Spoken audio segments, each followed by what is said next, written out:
Boa tarde. Esta semana o Planeta Azul viaja até São Tomé e Príncipe. A floresta santomense é única. Aqui existem plantas que não existem noutro lugar do mundo e servem mesmo algumas delas para fazer remédios santos. Um mundo de magia e ciência revelado por Sósimo Leal. São 2 pontos verdes no meio do Atlântico, as ilhas de São Tomé e Príncipe. 1001 km², com largas zonas de floresta virgem equatorial por explorar. O chamado obo, do francês aubois, árvores altas. A floresta santomense é uma essência única. Encontram-se aqui plantas que não existem em nenhuma outra parte do mundo e de muitas delas se fazem remédios santos. Uma riqueza vegetal que poucos conhecem. As gentes da terra habituaram-se a encontrar nas plantas o alívio e a cura. Esta medicina tradicional é hoje investigada muito a sério por botânicos e cientistas.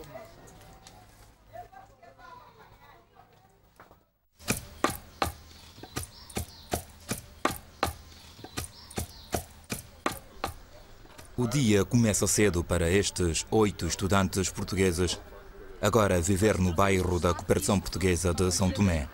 São finalistas do curso de Ciências Farmacêuticas do Instituto Superior de Ciências da Saúde da Costa da Caparica. Estão pela primeira vez no arquipélago para investigar as plantas medicinais.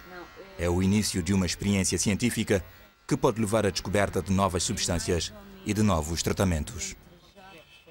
Aquilo que desencadeou todo este processo foi o facto de um colega nosso, o Carlos Catalão, ter ganho em Portugal o Prémio Natiris, com uma monografia sobre uma planta com fins terapêuticos. Na entrega dos prémios, por graça, uma das pessoas resolveu falar com a professora sobre a hipótese de virmos para São Tomé, que era uma vontade que toda a gente já tinha e que nunca ninguém tinha falado. Por acaso a professora aceitou. Para os futuros farmacêuticos, esta vai ser a primeira investigação no terreno. Preparam-se para fazer colheitas de plantas utilizadas na medicina tradicional de São Tomé e Príncipe. O estudo é dirigido por 12 especialistas. Maria do Céu Madureira, professora de farmácia no Instituto Superior de Ciências da Saúde, e o professor Jorge Paiva, do Instituto Botânico da Universidade de Coimbra. São ambos estudiosos da flora das zonas tropicais. Não podemos viver só dentro dos laboratórios sem sabermos como é que devemos fazer as recolhas e obter todas as informações possíveis. Porque nós temos sempre que, em qualquer país, consultar a população, saber quais são as utilizações que a população faz das plantas, não só sob o ponto de vista alimentar nem farmacológico. Há muitas outras áreas, podem ser usadas para combustível, podem ser usadas para a recolha de mucilagens, de cera, de resinas. Portanto, tudo isso só com estudos, com a recolha no campo, com a informação dos autóctones, da população autóctone, em qualquer país, lá em Portugal também faz a mesma coisa, e depois os estudos de laboratórios. Além dos 2 professores, os futuros farmacêuticos vão ouvir os terapeutas tradicionais. A recolha de informações sobre os usos de uma planta na medicina curativa pode indicar novos compostos a investigar. A pesquisa de novos processos terapêuticos baseia-se muito na produção industrial de novas moléculas e de acharmos que esse ramo está muito explorado e que se está a esquecer as raízes das formas terapêuticas e dos medicamentos, a maneira tradicional de se tratarem, e que será uma área que vale a pena explorar. São Tomé e Príncipe é um país marcado pela escassez de medicamentos essenciais, muitas vezes caros e difíceis de encomendar. A população tem recorrido ao uso das plantas para curar muitas enfermidades. A riqueza da flora santomense em plantas medicinais e endémicas é reconhecida internacionalmente. Um estudo realizado pelo botânico inglês Arthur Axel confirma existirem nas ilhas quase 1.700 espécies de plantas. 176 estão classificadas como endémicas e muitas delas têm virtudes medicinais. Hoje em dia, conservar a biodiversidade e o património genético da floresta equatorial é um investimento no futuro. As multinacionais farmacêuticas já perceberam que a desflorestação e a exploração de madeiras exóticas empobrece o potencial genético destes maravilhosos habitats. São Tomé e Príncipe e toda a África Equatorial são ricos em matérias-primas e conhecimentos essenciais ao futuro das novas ciências, como a etnofarmacologia. Sem dúvida. Repare-se que em Portugal a situação é completamente distinta da que se vive em São Tomé e Príncipe. Não só toda a fauna e a flora são totalmente diferentes, como também as condições do terreno divergem e as condições do próprio país. Aqui, para a medicina, para o bem-estar das populações locais, é muito necessário recorrer à medicina tradicional. Em Portugal, felizmente ou infelizmente, temos o acesso fácil aos medicamentos convencionais. De modo que aqui reúnem-se as condições necessárias para este tipo de estudo. O Sr. Amâncio Valentim é curandeiro, um terapeuta tradicional com mais de 30 anos de experiência. O saber que tem sobre a utilidade das plantas fê-lo um especialista no fabrico de remédios tradicionais à base de raízes, cascas e folhas da floresta santomense. No improvisado laboratório, Amâncio Valentim decide demonstrar como fabrica um antimalárico para uma situação de emergência. Aqui, como vocês viram, numa mistura de folhas de libo-mucambu, identificada cientificamente como Vennonia amigdalina, mais folhas de sapsap, a nona muricata, e ainda salaconta, a cana bidentata, mais sal, azeite doce, água e algum esforço físico, Valentim consegue produzir a custo zero um produto químico cujo efeito curativo chega a ultrapassar o de medicamentos vindos dos laboratórios. Quando faço isso, eu trago, eu testo, eu tenho cão, eu tenho galinha, eu tento injetar na galinha, injeto no cão, para saber se de facto é positivo ou negativo. Quando eu vejo que é positivo, então eu tento fazer experiência até nos meus filhos. O sucesso de Valentim na medicina tradicional tem crescido vertiginosamente. Já esteve várias vezes em Portugal para tratar doentes e também em Libreville, no Gabão, onde a medicina tradicional e científica andam de mãos dadas. Quando eu fazia tratamento em Libreville, aparecem doentes que vinham de Janiburi, enviados pelos médicos. E eu perguntava a mim mesmo, quem sou eu? Que é o sur médico tal que enviava um doente solicitando que esse doente, ou essa paciente tem que ser tratado por o senhor Valentim. Quando eu vou a Portugal, vou por convite da medicina tradicional. A primeira vez eu fui para tratar um homem em puissância, a segunda vez fui para tratar um paralítico, e a terceira vez eu fui para tratar uma senhora que sofria de dor de rins, e agora tem convite. Quando eu chegar lá, que eu saberei que tipo de doença vou encontrar. Em São Tomé e Príncipe, e de uma maneira geral em toda a África, os medicamentos produzidos nos laboratórios são caros e muitas vezes inexistentes. Os hospitais são cada vez mais solicitados, mas nem sempre chegam a atender os utentes. Daí que a medicina tradicional continue a desempenhar um importante papel no Sistema Nacional de Saúde e pode mesmo ser reforçado, à semelhança do que acontece em França, por exemplo, com a homeopatia. Tem que aguardar um bocado, um momento. A medicina tradicional está, aliás, em vias de ser reconhecida em São Tomé e Príncipe. A OMS, Organização Mundial da Saúde, já enviou para o arquipélago um consultor com a missão de ajudar a regulamentar o exercício desta atividade. Regulamentação de uso das plantas medicinais, de modo que se tenha primeiro uma ideia do número de plantas existentes, se estão em extinção ou não, e depois a sua utilização correta, porque o essencial da medicina tradicional não é só o efeito que tenha, mas sim saber preparar bem em termos higiênicos. E por outro, é necessário também, evidentemente, com o apoio do laboratório, desde que saiba se o princípio ativo, saber os efeitos secundários, em que circunstâncias pode tomar, qual é a dose. Então, a parte da, digamos, farmacológica do laboratório deve incumbir-se disto. É necessário que, do que sabemos empiricamente da medicina tradicional, possa ser uma forma científica ser aplicada com doses certas, a momentos certos, em que situações. Há poucos anos, o Viagra foi lançado em todo o mundo como remédio contra a impotência. Em São Tomé, Amâncio Valentim há muito que descobriu as propriedades afrodisíacas e tonificantes de certas plantas. Isso é víbora sexual, sabe? Isso é homem quando sente-se impuissância. Então, este medicamento é preparado a pessoa vai meter na bebida alcoólica. Quando a pessoa não usa bebida alcoólica, pode fazer um chá, mas é só ao deitar. Isso é para, nós falamos de dialeto, olha o meu cachinti com a cascamule. Então prepara isso para dar um pouco a puissância, ou dá mesmo, dá puissância para ele voltar a ser homem, jogando com a idade. Sim, você recomenda-se aqui a idade? Isso normalmente a pessoa depois de seus 55 anos pode começar, uma pessoa normal. Eu ainda não tenho direito a usar isso, por exemplo, no meu caso, que já tenho 40 tal anos. Esse também é anti-gordura. São as pessoas muito gordas, que têm tanta gordura. Por vezes gordura ataca mesmo o coração. Então a pessoa faz chá disso. Uma vez por manhã antes de comer qualquer coisa. Também é muito importante para fazer cair gordura. Isso é antidiabético. E são estes segredos da medicina tradicional que os futuros farmacêuticos portugueses vieram aprender nas matas e com os curandeiros santomenses. Segredos que, aliados às novas tecnologias, podem dar resultados promissores em doenças como a malária ou o cancro. A primeira expedição dos investigadores portugueses avança para o terreno uma semana depois da chegada ao arquipélago. A recolha é na floresta secundária da Roça Pagafogo, rica em plantas medicinais no norte da ilha de São Tomé. São senhores que têm deficiência de...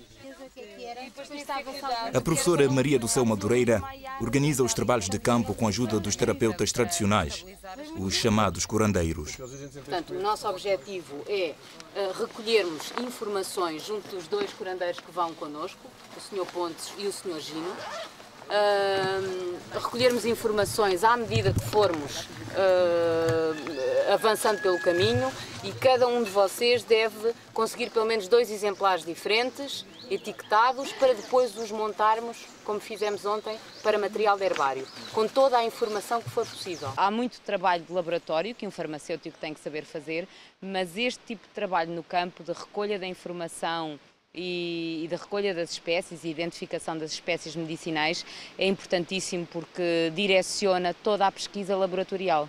E penso que eles ficam, como futuros farmacêuticos e como possíveis investigadores nesta área, realmente com uma perspectiva muito real das dificuldades, da realidade da recolha desta informação no campo, e com o gostinho da aventura que acompanha sempre este tipo de investigação.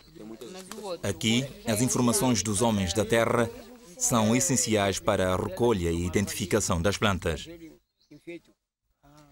Cada passo dado é uma descoberta, mesmo para aqueles que já dominam o terreno.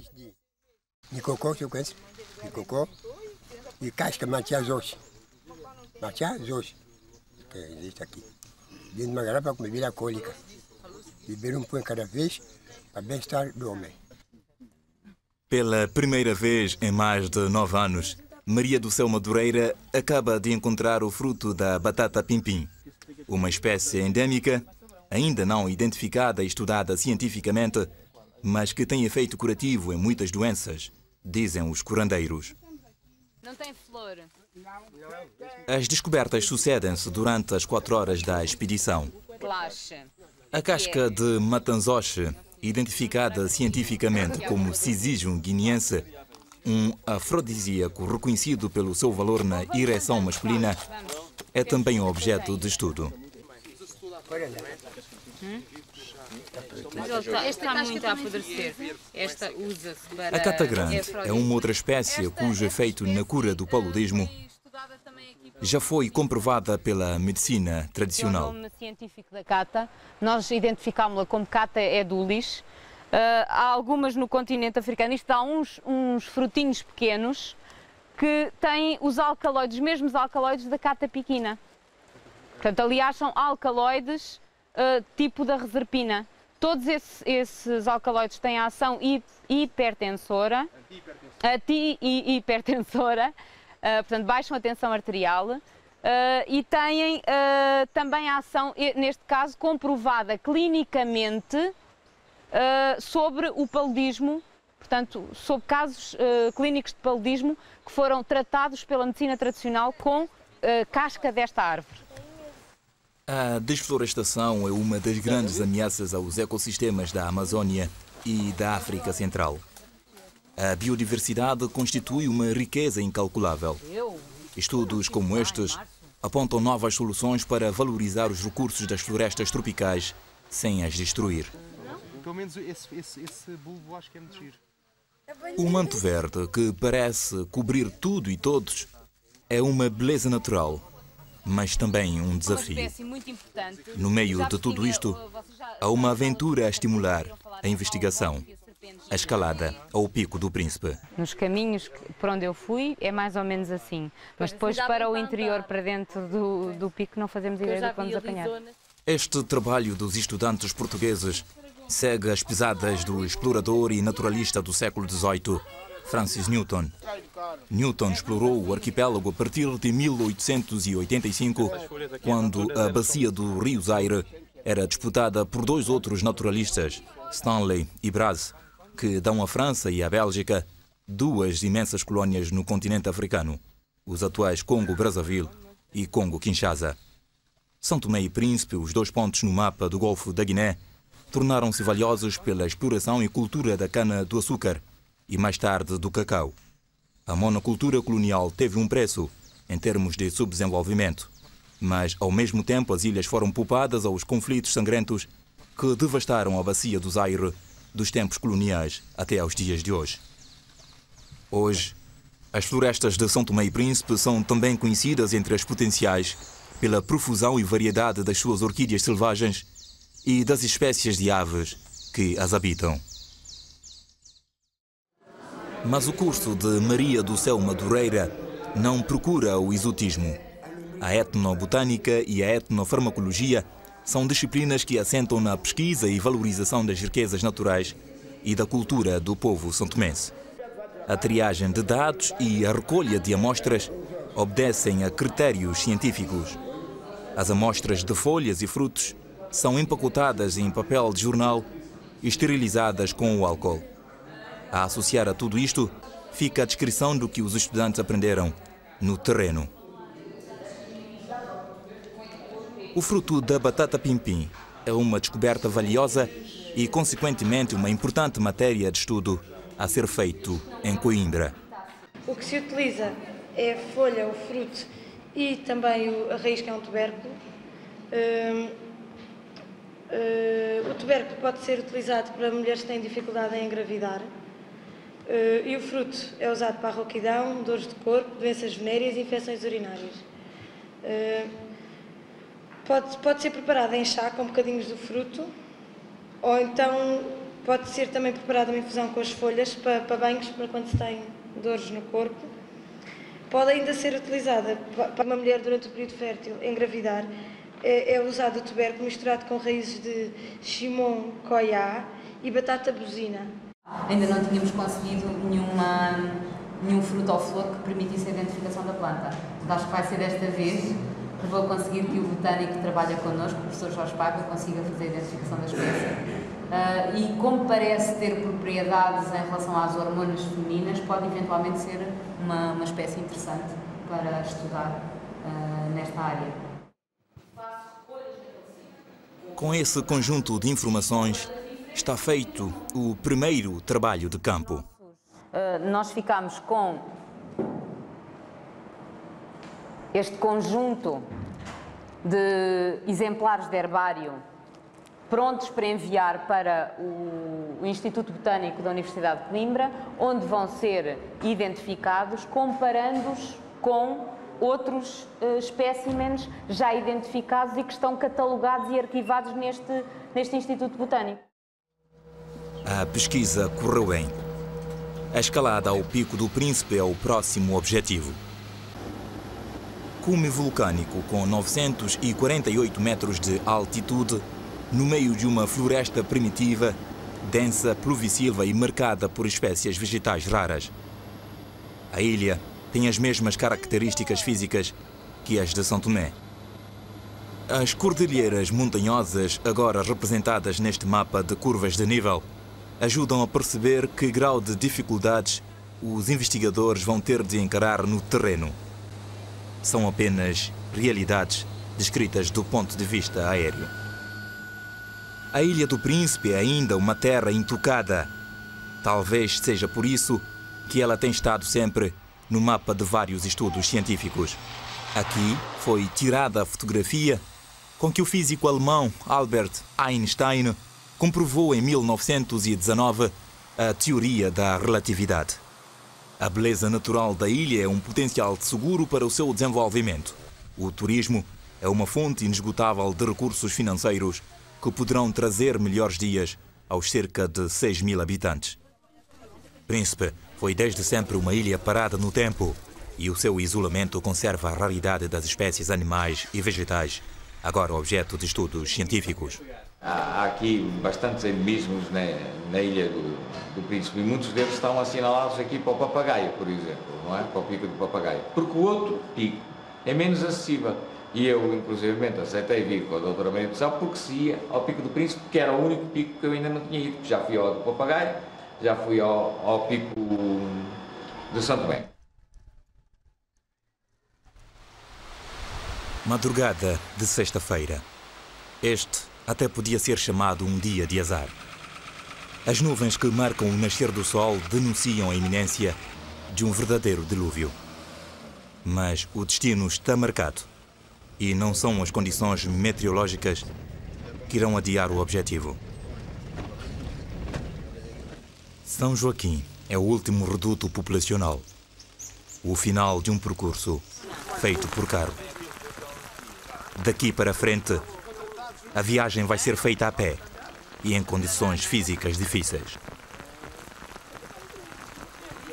A caminhada começa por uma floresta secundária.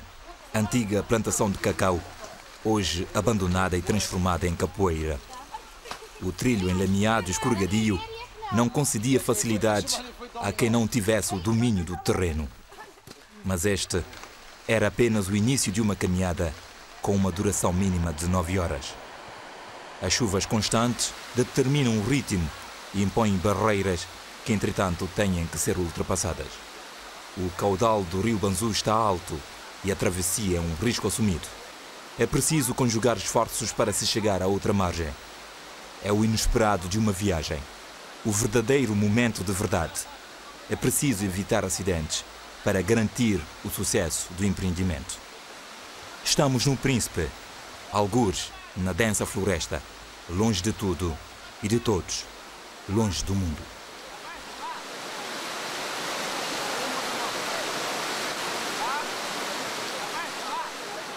O pior já passou.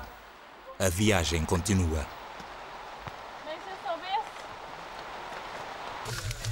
Agora, caminha-se ao acaso. É preciso reencontrar na memória os trilhos antigos. Esta é uma missão dos guias. O verde dominante e o exotismo da realidade são salpicados pelo canto dos pássaros que habitam o sítio. É aqui, por acaso, que os conhecimentos científicos se rendem aos condicionalismos naturais. O professor Paiva bebe de uma liana, uma psicótria venosa, abundante na zona e conhecida localmente como pau-água. Foi, é seiva bruta.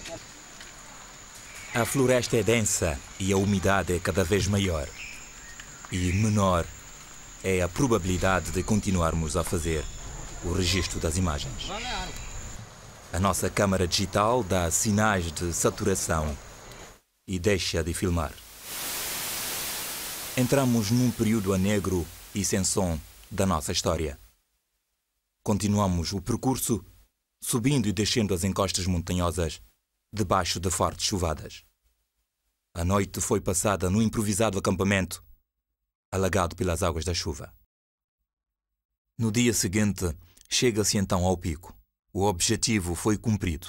Os pesquisadores fizeram a recolha das espécies.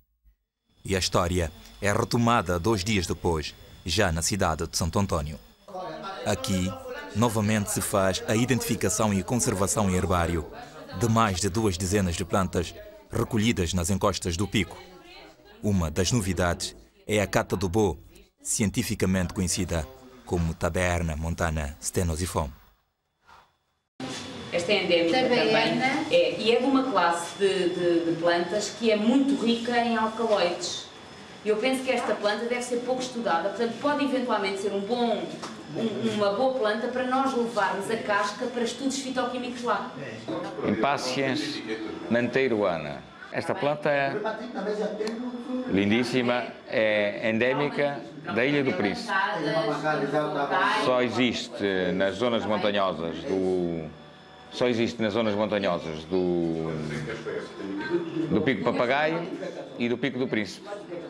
Portanto, eu penso que esta espécie pode ser para nós uma boa espécie para levarmos para estudos, está bem? Esta é uma utriculária, é uma planta insetívora que vive no meio dos musgos e tem aqui aquilo que os botânicos chamam uma ascídia, que é uma espécie de uma armadilha onde ela capta os insetos e pequenos vermes para ir buscar proteínas. Existe também outra aplocinácea, também na descida do pico, que é a cata grande. A sua utilidade é de, posso pegar, né? Utilidade de cata grande, quer dizer, picá-las, pôr numa cafeteira ou que seja usado com água fria para debater para descer. A expedição ao Pico do Príncipe termina remetendo todas as esperanças para as conclusões dos estudos que serão desenvolvidos em Coimbra, Portugal. Os seus organizadores não têm dúvidas de que as descobertas de novos fármacos podem começar assim e envolvendo, sobretudo, novos pesquisadores botânicos e farmacêuticos. Maria do Céu Madureira, em parceria com uma colega do seu instituto, vem desenvolvendo estudos de laboratório que visam encontrar o antipalúdico capaz de vencer o paludismo santomense, já resistente à cloroquina. Com base em informações de terapeutas tradicionais, foram feitas experiências no laboratório com 13 plantas usadas no combate à malária pelos curandeiros, comparando os princípios ativos dessas plantas à quina, a planta de cujo extrato se fabrica o quinino. O girassol, uma espécie introduzida nos últimos anos na ilha, revelou grandes ações antipalúdicas. Foram feitos estudos de atividade farmacológica sobre o parasita da malária, o Plasmodium falciparum, e o estudo fitoquímico de isolamento dos extratos da planta. Os resultados animam os investigadores. Verificamos que, numa determinada direção, usando uns determinados compostos solventes orgânicos para solubilizar os componentes do girassol, portanto, aquilo que se usa é a folha, a flor seca, a folha e o caule, portanto é este conjunto de 3 elementos, de 3 partes da planta que é utilizada, e constatamos que realmente um dos extratos, 2 aliás, mas um deles com mais notoriedade, era bastante ativo contra o Plasmodium falciparum resistente à cloroquina, que era o que nos interessa, uma estirpe que era resistente à cloroquina. A terceira fase do estudo está em curso e tem por finalidade determinar o grau da toxicidade do composto. Até ao momento, foram feitas experiências in vivo, utilizando os ratinhos, e in vitro, recorrendo ao uso de estirpes de bactérias.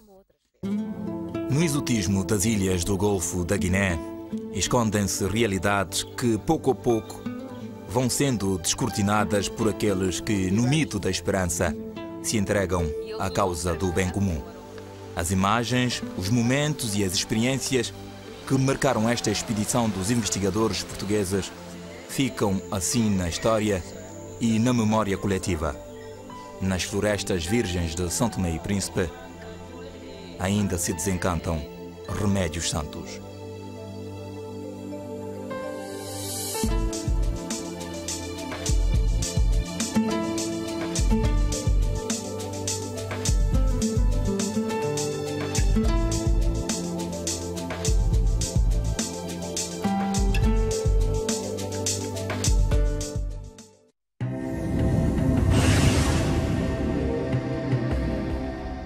Viver na cidade não implica forçosamente ter uma vida pouco saudável. Cuidar da condição física pode ser o princípio de uma boa interação com o meio ambiente. Saiba como no próximo Planeta Azul.